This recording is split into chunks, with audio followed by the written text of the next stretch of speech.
Okay, so we left off in class talking about postpartum, depression or psychosis, and Munchausen by proxy. So we left off talking before this about the difficult child model. So this is this assumption that certain characteristics of the child itself can lead to their abuse, meaning if a child has a lot of aggressiveness at an early age, if a child is, let's say, has certain disabilities or, acts in certain tendencies and ways. And remember, this is very similar to some of the other victim kind of blaming logics that were very common in the beginning of this theoretical development, right? And then there's the parent-child interaction model. This suggests that it's the behavior of both the child and the adult, the interaction between the two, that is causing incidents of physical abuse. So it's really kind of equally sharing blame among parents and children. So again, these are more controversial today, but they were, very common recently. So when it comes to modern understandings, we tend to look at this through social learning theory, right? This idea that a significant percentage of people who um, are victimizing or abusing their children were also went through that similar kind of situation themselves when they were children. So if they went through this process and learned that it was a normative way to, interact with their children is to hit them or to use violence as a punishment, then they've been socialized to see that as the correct way of going about business. So that's kind of a more modern interpretation of these issues. Also, there are certain situational and societal conditions, right? We talked about, the situation of being in extreme economic disadvantages is going to kind of set people up for neglect, not necessarily because of how much the parents care, but just because of the economic situations itself.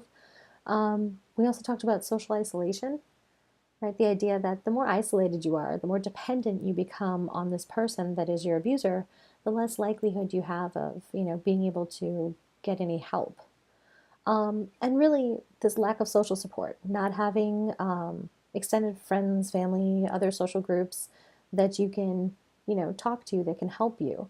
That's going to at least increase the likelihood of these kind of situations. And of course, stress is also strongly related to, CPA.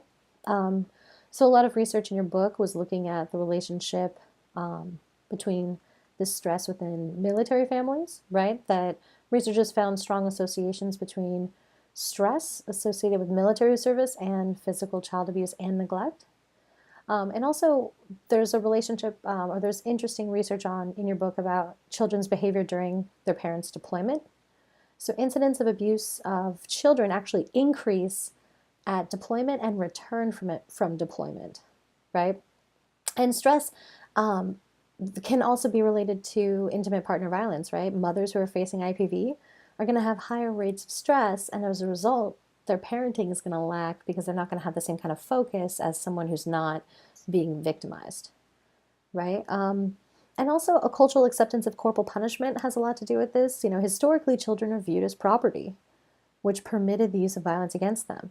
So belief in the use of violence to teach children is still pretty commonly accepted. So this is something that a lot of practitioners are trying to work against in the culture. When it comes to risk factors for physical abuse, this includes the characteristics of the children, meaning their age, right? Their physical and mental disabilities, their those specific factors that can basically lead them to be more marginalized or more isolated from others, that can lead them to these situations of abuse.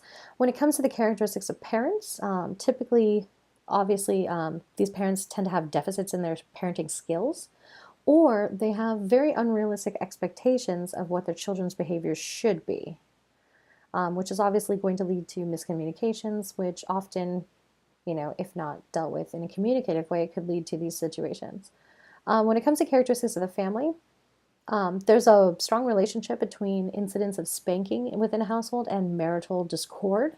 So it's interesting that there would be that kind of relationship between the stress and anxiety and problems going on between the adults within the house and the manifestation of physical, um, corporal punishment as a way to deal with children's behavioral issues.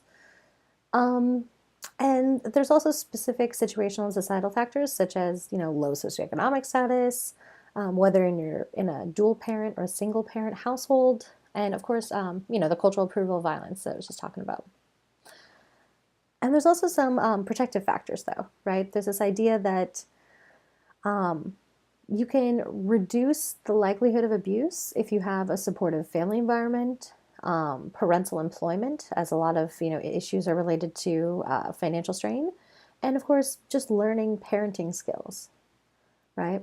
And again, this is important because when it comes to these issues, there's often polyvictimization, or multiple issues of violence going on behind closed doors and the overlapping risk factors in the same family.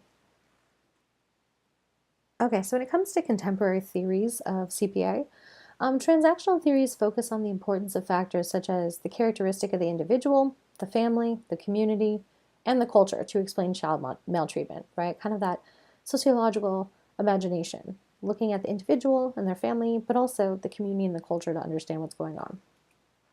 And really, nowadays we realize that more than one theory may help explain these issues, that it's also a multidisciplinary, multi-pronged approach that is often the best way of addressing these kind of issues in the research. And we talked about it through chapter 2, right? There's big holes and gaps in the data.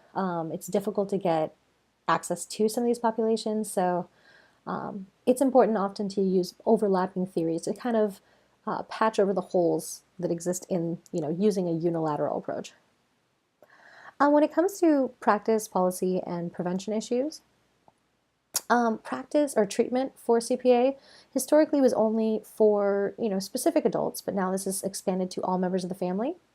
So there's parent-focused treatment where you just work with parents to improve their skills and expectations of child's behavior.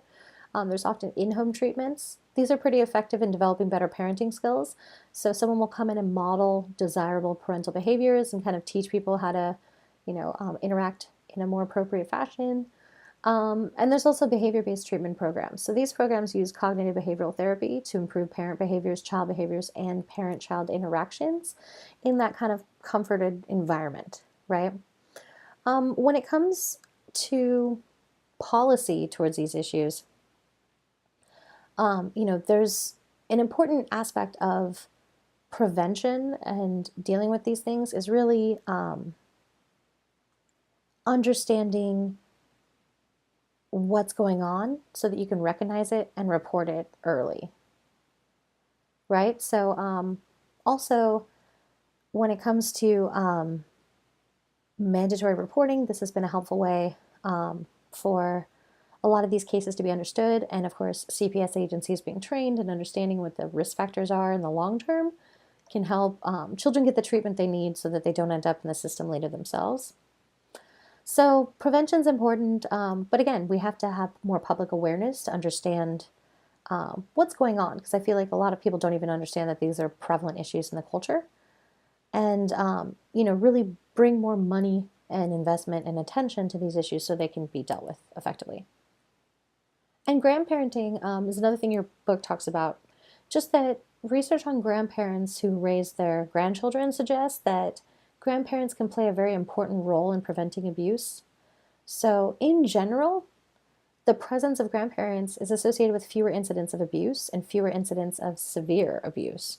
So often having a close family member step in and take care of children or intervene in these situations or be present within the home can often give a level of safety that doesn't exist otherwise.